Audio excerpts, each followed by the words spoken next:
Hello students, मैं विवेक पानकरे और हम यहाँ पे पढ़ रहे हैं स्टैटिस्टिक्स फॉर इकोनॉमिक्स। हमारा चैप्टर भी चल रहा है organisation of data. Organisation of data का बेसिक इंट्रोडक्शन हम देख चुके हैं। हम अब ये जानते हैं कि क्लासिफिकेशन ये एक बेसिक पर्पस है, यह एक बेसिक प्रोसेस है जिसके थ्रू हम ऑर्गेनाइज कर सकते हैं डेटा को, और ऑर्गेनाइज करना क्यों जरूरी है वो भी हमने देख लिया। अब हम देखते हैं कि जो क्लासिफिकेशन होता है, अलग अलग क्लासेस में बांटने की जो प्रोसेस होती है, इसके ऑब्जेक्टिव्स क्या हैं कि ये क्यों किया जाए। तो ऑब्जेक्टिव, जो बेसिक प्राइमरी ऑब्जेक्टिव है that is to capture and distinctively present diverse characteristics of data. किसी भी डेटा की जो कैरेक्टरिस्टिक्स है वो भी डाइवर्स, मतलब अलग अलग कैरेक्टरिस्टिक्स जो है उनको कैप्चर करना, मतलब उनको पता करना और उसको डिस्टिंक्टिवली प्रेजेंट, यानी कि उसको ऐसे अलग अलग प्रेजेंट करना जिससे कि एक क्लास का दूसरी क्लास के बीच में किसी भी तरीके का क्लैश ना हो। मतलब ऐसा ना हो कि जब आपने रिच कह दिया और पुअर कह दिया तो कैसा हमको क्लियर पता है ना कि रिच और पुअर, तो ऐसा ना कोई क्लास हो जाए कि जिसमें आपको खुद ही कंफ्यूजन हो जाए, या कुछ डेटा इधर का उधर चला रहा है, कुछ डेटा उधर का इधर आ रहा है। तो to capture and distinctively present the diverse characteristic of data is the principal objective, it's the primary objective of the data. Okay, here we are following the book, VK Ohri वाली बुक हम follow कर रहे हैं। और इसके अलावा भी जो किताबें आप पढ़ रहे हैं, यदि उससे भी रिलेटेड कोई ऐसे टर्म है जो आपको नहीं समझ आ रही है तो फिर आपको उसे कमेंट बॉक्स में शेयर करना है। I will revert to. Okay, now the first objective is simplification and briefness. जो डेटा है वो जब आया था वो रॉ है, वो कॉम्प्लेक्स फॉर्म में, वो भी क्वेश्चनियर्स का जैसा रिस्पोंडेंट ने फिल कर दिया वैसा का वैसा ही है, उसको अभी तक सिंप्लीफाई नहीं किया गया। जब आप उसको पर्टिकुलरली क्लास अलॉट करके अलग अलग कर देंगे, सिंप्लीफाई कर देंगे, तो एक तो डेटा सिंपल भी हो जाएगा, दूसरा ब्रीफ यानी कि कम भी हो जाएगा। फॉर एग्जाम्पल 10,000 लोगों की इनकम के बारे में डिटेल्स जानना, इनकम की 10,000 लोगों की डिटेल्स मतलब 10,000 आइटम्स पढ़ने पड़े। लेकिन ब्रीफ कर दिया, जब आपने उसको ऑर्गेनाइज कर दिया एक क्लास में डिवाइड करके, तो आपने कहा कि इतने से ऊपर कितने हैं, इतने से इतने में कितने, इतने से, तो 3 क्लासेस बनाए। अब वो 3 क्लासेस में आपके पास टोटल 3 नंबर आ गए कि इस पर्टिकुलर रेंज में कितने लोग हैं, इसमें कितने लोग हैं और इसमें कितने लोग। तो आपको वो जो डेटा था वो अब ब्रीफ और सिंपल फॉर्म में अवेलेबल। तो ये उसका एक ऑब्जेक्टिव है कि डेटा को, रॉ डेटा को सिंपल और ब्रीफ करना। ये किसका ऑब्जेक्टिव है? क्लासिफिकेशन। दूसरा, यूटिलिटी, डेटा की यूटिलिटी बढ़ाना। जैसा कि हमने लास्ट वीडियो में देखा था कि जो यूटिलिटी है, जो यूज है उस पर्टिकुलर डेटा का, वो रॉ डेटा का तो यूज है ही नहीं, रॉ डेटा को तो यूज ही नहीं कर पा रहे, तो उसकी यूटिलिटी बढ़ जाती है। रॉ डेटा की यूटिलिटी कब बढ़ जाएगी? जब वो प्रॉपरली क्लासिफाई किया हो। अब आप उसको प्रेजेंट कर सकते हो, एनालाइज कर सकते हो, उस पर कंक्लूजन निकाल सकते हो, तो यूटिलिटी बढ़ गई। ऑब्जेक्टिव ये किसका है? क्लासिफिकेशन। क्लासिफिकेशन की वजह से यूटिलिटी बढ़ गई, तो डेटा की यूटिलिटी बढ़ाना ये उसका ऑब्जेक्टिव है। सिंपल करना, ब्रीफ करना, यूटिलिटी बढ़ाना। डिस्टिंक्टिवनेस, डेटा में क्लियर कट डिस्टिंक्टिवनेस लाना, यानी कि एक पार्ट ऑफ डेटा को दूसरे पार्ट ऑफ डेटा से अलग कर देना।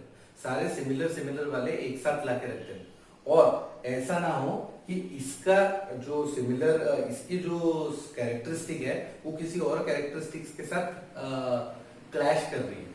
तो क्लियर कट आइडेंटिफिकेशन करना कि भाई इतने मेल है, इतने फीमेल है, अभी वो कोई और उसके अंदर कोई कंफ्यूजन का चांस नहीं है। ठीक है, तो you have given a clear cut indication. May be कुछ अभी एम्ब्रियो, मतलब जो पेट में है बेबी, आपने उनको कहा कि she is expecting, but you are not clearly identifying it as a male or female, so you are giving it a separate category as a embryo or maybe unborn baby, तो आपने एक और category बना दी, तो अब confusion का कोई chance नहीं है। ये डिस्टिंक्टिवनेस है क्लासेस की कैटेगरी से। देन कंपेरेबिलिटी, कंपेरेबिलिटी मतलब जब आप डेटा को क्लासिफाई कर देते हैं किसी पर्टिकुलर फॉर्म में, अलग अलग क्लासेस के उसमें, तो उनका एक दूसरे के साथ कंपैरिजन इजी हो जाता है, उनपे कुछ एस्टिमेट लगाना आसान हो जाता है। आप अंदाजा लगा सकते हैं कि इतने लोग पुअर हैं, इतने लोग रिच हैं। अब आप अपनी पॉलिसीज को आगे कैसे ले जाएंगे उसके बारे में आप दिमाग लगा सकते हैं। कब? जब कंपेयर कर पाए आप। कब कर पाएंगे कंपेयर? जब आप उसको क्लासिफाई कर चुके। रॉ डेटा को कंपेयर करना पॉसिबल नहीं है, ठीक। तो जो अपना क्लासिफिकेशन है उसका एक ऑब्जेक्टिव कंपेरेबिलिटी भी है। Okay, comparability. Then next objective है साइंटिफिक अरेंजमेंट। अब आप देखो, क्लासिफाई कर रहे हो मतलब आप पर्टिकुलर क्लास में उसको कहीं ना कहीं डिवाइड कर रहे हो, आप उसको एक पर्टिकुलर मेथड से साइंटिफिकली अरेंज कर रहे हो, आप उसको ऑर्गेनाइज कर रहे हो। तो जो ऑर्गेनाइज्ड डेटा है, जो एक particular class wise characteristic wise आपने अलग अलग किया है, उसकी रिलायबिलिटी बढ़ जाती है। क्यों? क्योंकि there is a process, there is a plan to it. ऐसा नहीं कि वो बस डेटा आ गया और उसको आपने उससे कुछ मतलब निकाल लिया। You have a particular plan for it, you have a particular classification for it, और वो जो ऑर्गेनाइज फॉर्म दिखता है तो उससे भरोसा बढ़ जाता है। अब आप ऐसे सोचो, जैसे जॉब इंटरव्यूज में कई बार बच्चे जाते हैं और उनका जो फोल्डर है वो पर्टिकुलरली ऑर्गेनाइज्ड नहीं है, मतलब वो बस उन्होंने फोल्डर मांगा, आपने फोल्डर उठा के दे दिया। अब वो जो इंटरव्यू लेने वाला है वो बेचारा आपके सर्टिफिकेट जमा रहा है कि अरे ये आपने पहले वाला बाद में क्यों लगा दिया, ये तो बड़ा सर्टिफिकेट है, नेशनल लेवल बड़ा होता है तो आपने स्टेट के मतलब वो आपकी एक पर्टिकुलर रिलायबिलिटी या फिर आपके ऊपर कितना वो ट्रस्ट कर पाएगा, इसको वो जज कर सकता है। क्योंकि वो सोचेगा कि यार ये तो खुद ही ऑर्गेनाइज नहीं है, तो जो खुद ऑर्गेनाइज नहीं है तो फिर उसको हम कैसे कोई काम दे सकते हैं। तो ये एक पार्ट है रिलायबिलिटी कि जब एक पर्टिकुलर थॉट के साथ किसी चीज को अरेंज और ऑर्गेनाइज किया जाए ऑन बेस्ड ऑन द से साइंटिफिक मेथड ऑफ क्लासिफाइंग, तब तो फिर उसकी रिलायबिलिटी बढ़ना नेचुरल है, उसकी रिलायबिलिटी बढ़ेगी, ठीक।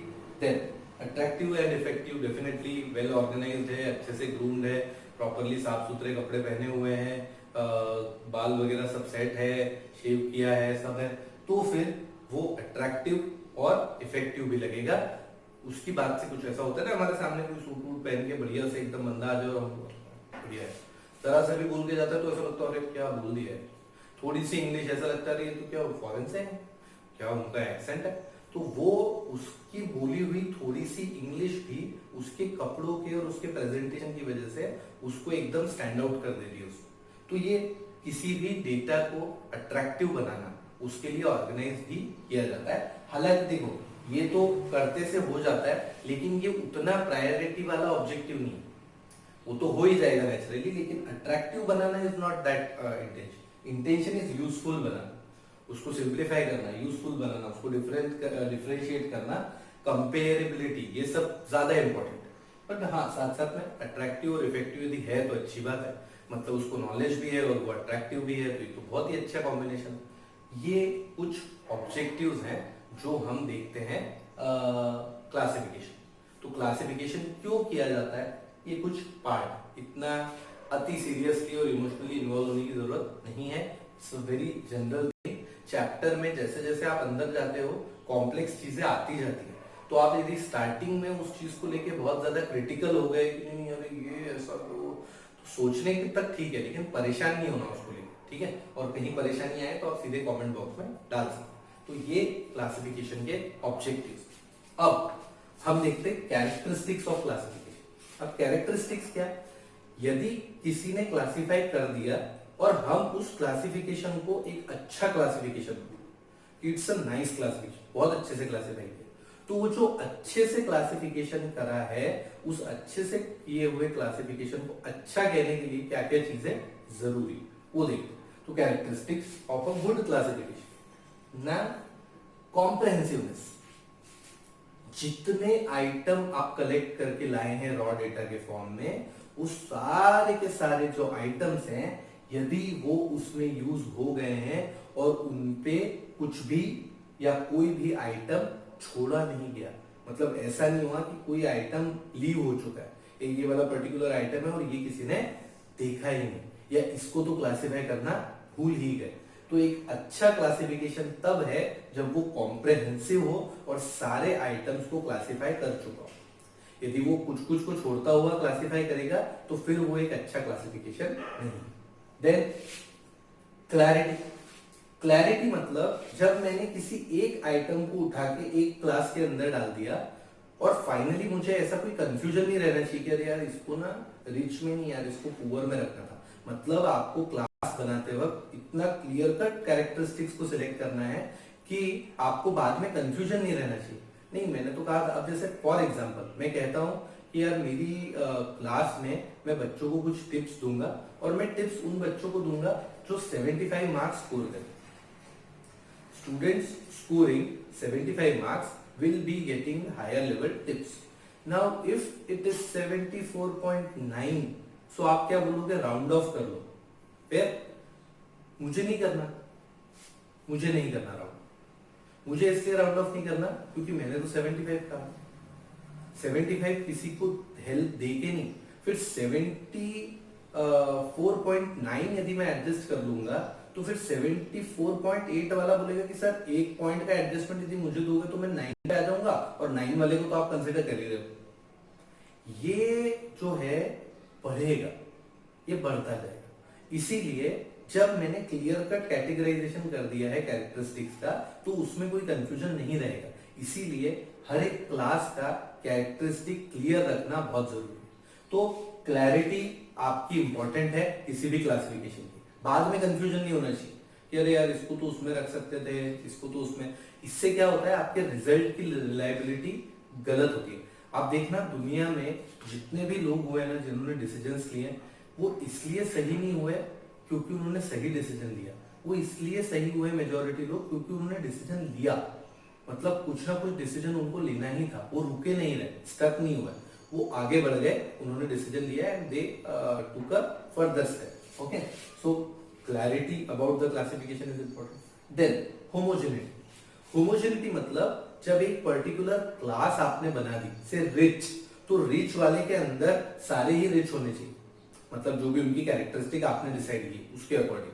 सो विद इन द क्लास उसकी होमोजेनिटी होनी चाहिए। They should be related to each other. ऐसा नहीं होना चाहिए कि पर्टिकुलर क्लास बनाएंगे और उसके अंदर कोई एक दो आइटम ऐसे हैं कि जो उस कैटेगरी को बिलोंग ही नहीं करते। यूजुअली ऐसा कहते हैं कि भाई अपने बराबरी वालों में दोस्ती रखो। फॉर एग्जाम्पल आप वर्किंग क्लास, आप जॉब करते हैं तो आप अपने फ्रेंड्स भी जॉब वाले ही रखो, उससे उनको समझने में आसानी हो। फॉर एग्जाम्पल आपका कोई बिजनेस वाला फ्रेंड है, अब वो बिजनेस वाला फ्रेंड कभी भी अपनी दुकान बढ़ा के आ जाता है कि हाँ उसकी दुकान नहीं है, कुछ और है, स्कूल चलाता है, कंपनी चलाता है, तो वो अपनी स्कूल का काम, अपनी कंपनी का काम किसी और को देके पार्टी करने के लिए आ जाएगा और आप नहीं जा पाओगे। तो फिर वो बोलेगा अरे यार तू क्या कैसा दोस्त आया है, अब मैं तो जॉब कर रहा हूँ। यदि आपका दोस्त कोई जॉब करने वाला है तो फिर वो भी आपके जैसा ही कहीं ना कहीं जॉब में इन्वॉल्व होगा, तो वो आपकी सिचुएशन को, इश्यूज को समझ पाएगा। ये इसीलिए ऐसा कहते हैं कि with in the class, but it's not right, या ऐसा कोई सजेशन नहीं दे रहा हूं मैं आपको कि आप अपने से अलग क्लास वाले से या अपने से अलग लेवल वाले से दोस्ती मत रखो। इट्स अ नेचुरल थिंग कि once you be with people who are like you, तो it gives you a free और से आपको रिलैक्स थॉट्स देता है। अदरवाइज फिर आप क्या उसी में उलझते रह जाते कि अरे यार उसको ऐसा करना था, उसको वो आपको गिफ्ट देगा शायद 10,000 का, आप दोगे 1,000 का, तो आपको कहीं ना कहीं ये गिल्ट हो सकता है। शायद उसको ना भी हो, लेकिन आपको लगेगा अरे यार वो उतना स्पेंड कर रहा है, मैं नहीं कर रहा। ये इसीलिए ये जो क्लासेस बना दी है, वो क्लास में आप एक दूसरे के साथ रहो तो आपको रिलेटिवली बेटर रहता है। सो होमोजेनिटी का मतलब क्या है, अच्छा क्लासिफिकेशन कब कहलाएगा, जब विद इन द क्लास सारे लोग एक जैसे। वरना तो फिर क्या क्लासिफिकेशन, वरना तो फिर आपने सिर्फ उठा के डाल दिया। Homogeneity means with in the class सारे लोग एक जैसे, तभी वो अच्छा क्लासिफिकेशन। देन सुटेबिलिटी, ये तो बहुत इजी है। सुटेबिलिटी का मतलब क्या, आपका जो पर्पस है, आपका जो ऑब्जेक्टिव है, उसके हिसाब से क्लासिफिकेशन करना पड़ेगा। आप पूछने आए कि अच्छा आप मुझे एक बात बताइए कि हमको ये जानना है कि लोग कितने एजुकेटेड हैं, एजुकेशन लेवल क्या है लोगों का, ये जानना चाहिए, तो आप उसके लिए क्लासेस बना लो। तो मैंने कहा अच्छा ठीक है, एक काम करो, मैरिड, अनमैरिड, एंगेज्ड, ऐसा बना। तो इससे आपके एजुकेशन का कुछ रिलेशन है, मैरिज के स्टेटस से एजुकेशन का कुछ रिलेशन है क्या? कुछ बच्चे होंगे वो बोलेंगे नहीं नहीं सर है ना सर, मैरिज के बाद एजुकेशन नहीं ले पाते, पहले ले पाते। मतलब ये ठीक है हंसी मजाक के लिए, लेकिन आपका जो पर्पस है स्टडी का, एजुकेशन फाइंड करना, उसका मैरिटल स्टेटस से क्या लेना देना। या फिर फॉर एग्जांपल वेट आपने बोल दिया, आपने कहा एजुकेशन पता करना है, चलो जाओ हर घर के बच्चों का वजन पता करके आओ, तो वजन से एजुकेशन का क्या लेना। नहीं सर, जो थोड़े से हैवी लोग रहते हैं ना वो ज्यादा एजुकेटेड रहते हैं, ऐसा कुछ नहीं है, ठीक है। ये कुछ कहने की बात है, लेकिन सुटेबिलिटी से मेरा मतलब आप शायद समझ गए कि यदि आपको एजुकेशन के बेसिस पे लोगों को क्लासिफाई करना है तो फिर आप वेट वाला क्लासिफिकेशन नहीं कर सकते। तो क्लासिफिकेशन जो किया जाए, क्लास जो बनाई जाए, वो आपके पर्पस, आपके इन्वेस्टिगेशन के ऑब्जेक्टिव के साथ मैच करनी चाहिए, तभी वो एक अच्छा क्लासिफिकेशन कहलाए। Then stability. स्टेबिलिटी मतलब आपने कोई बेसिस डिसाइड किया कि इस पर्टिकुलर बेस पे यार ये रेंज की जो इनकम है ना उसको हम वेरी पुअर में रखें, ये वाली रेंज को पुअर में, फिर रिच में, ऐसा करते करते आपने डिवाइड कर लिया। अब ये जो बेसिस है ना, जिस बेसिस पे आपने अलग किया है, वो बेसिस को विद इन द इन्वेस्टिगेशन आप चेंज मत करो। इन्वेस्टिगेशन के दौरान वो बेसिस सेम रखो। ऐसा नहीं है कि मैं इस प्रॉब्लम में अटका तो मैंने अपना बेसिस चेंज कर दिया, उस प्रॉब्लम पे अटका तो मैंने अपना बेसिस चेंज कर दिया, तो फिर क्या मतलब ही क्या रहा। फिर तो कोई एक पर्टिकुलर चीज, मतलब आप बिल्कुल भी ट्रस्टवर्दी नहीं रहोगे उस केस में, क्योंकि जब भी सिचुएशन बदलेगी आप अपने आप बदल जाओगे, आप तो चेंज ही कर दोगे, तो इन्वेस्टिगेशन का मतलब ही चेंज हो जाएगा। मतलब जब मैं आपके बारे में जान रहा था तो 50,000 रिच था, अब जब मैं इसके बारे में जान रहा हूं तो 30,000 रिच है, ये गलत है। तो स्टेबिलिटी होना ड्यूरिंग द इन्वेस्टिगेशन जरूरी है। हाँ, आप इन्वेस्टिगेशन ही चेंज कर रहे हो, आपका पर्पस ही चेंज हो रहा है, उस टाइम पे फिर ये वाला काम आता है कि वो थोड़ा इलास्टिक भी होना चाहिए। मतलब यदि ये अलग मैं बताता हूँ, स्टेबिलिटी का ना होना कब काम आएगा, विद इन द इन्वेस्टिगेशन एक जैसा स्टेबल रखो। अगर इन्वेस्टिगेशन बदल रहे हो तो फिर आप उसको अनस्टेबल कर सकते हो, कोई टेंशन, आप बेस चेंज कर लो, क्योंकि अब तो इन्वेस्टिगेशन ही चेंज हो गया। लेकिन जब आप इन्वेस्टिगेशन सेम कर रहे हो तो आपको क्लासेस का बेसिस चेंज नहीं करना, ठीक। ये stability. Then last is elastic. अब ये इलास्टिक वाला कब काम आता है, मे ऐड और रिड्यूस का मतलब कि आप इन्वेस्टिगेशन कर रहे हो, इन्वेस्टिगेशन के दौरान आपको डेटा में कोई एक चीज पता लगी, वेरी रिच, आपने तो रिच, पुअर और वेरी पुअर किया था, पर आपको एक में पता लगा यार इसकी इनकम तो कुछ बहुत ही ज्यादा है, मतलब तो बहुत ही रिच है, तो उस टाइम पे वो वाला क्लास आप ऐड कर सके, इतनी इलास्टिसिटी या फ्लेक्सिबिलिटी आपके पास होनी चाहिए। इसमें देखो कंफ्यूज मत होना, इलास्टिक का मतलब अक्सर एक तरफ तो आप कह रहे हो कि चेंज मत करना, एक तरफ आप कह रहे हो चेंज करना। मैं कह रहा हूं बेसिस चेंज मत कर, आप जिस बेस पे डिसीजन लेते हो वो बेसिस नहीं चेंज करना, लेकिन उसी बेसिस पे मुझे अपनी क्लासेस को यदि बढ़ाना है या कम करना है तो वो तो मैं कर सकता हूं। तो मैं अपने बेस को चेंज नहीं कर रहा, लेकिन मैं अपनी क्लासेस को ऐड कर सकता हूं, क्लासेस को रिड्यूस कर सकता हूं। इतनी इलास्टिसिटी मुझे अपने टाइप्स ऑफ क्लासिफिकेशन को दे देनी चाहिए, ठीक है।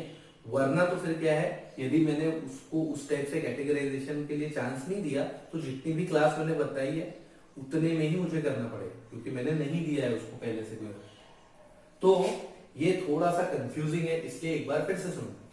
जिस बेसिस पे आपने क्लास बनाई है उस बेसिस को इन्वेस्टिगेशन में चेंज नहीं करना, पर उस बेसिस पे यदि नंबर ऑफ क्लास आपको ऐड करनी है या कुछ नंबर ऑफ क्लासेस रिड्यूस करनी है तो वो आप कर सको, इस टाइप से आपको डिवीजन करना, ठीक है। तो ये इसके बीच में फिर कोई कंफ्यूजन नहीं रहेगा, ये बेसिस के बारे में, और ये कांस्टेंट बेसिस पे ही कुछ हो। इन्वेस्टिगेशन के दौरान चीजों को चेंज नहीं करना चाहिए एक्चुअली, क्योंकि जब भी आप कभी किसी इन्वेस्टिगेशन में होते हैं, डेटा को आप ऑर्गेनाइज कर रहे हैं, अब आप लास्ट मोमेंट पे अलग अलग टाइम पे अलग अलग चेंज करेंगे कि हाँ इसने ये लिखा है उसका मतलब भी वो है, उसने ये लिखा है इसका मतलब भी वो, ये नहीं है। यही चीज हमारे एग्जामिनेशन में कॉपी और आंसर शीट्स जब इवेल्युएट होती है उसमें यही चीज फॉलो होती है। ऐसा नहीं कि उसने वो लिख दिया तो वो भी सही, इसने ये लिख दिया तो ये भी सही। There has to be some direction, if the answer is moving in certain direction then only it is beneficial, otherwise it's not there. Clear?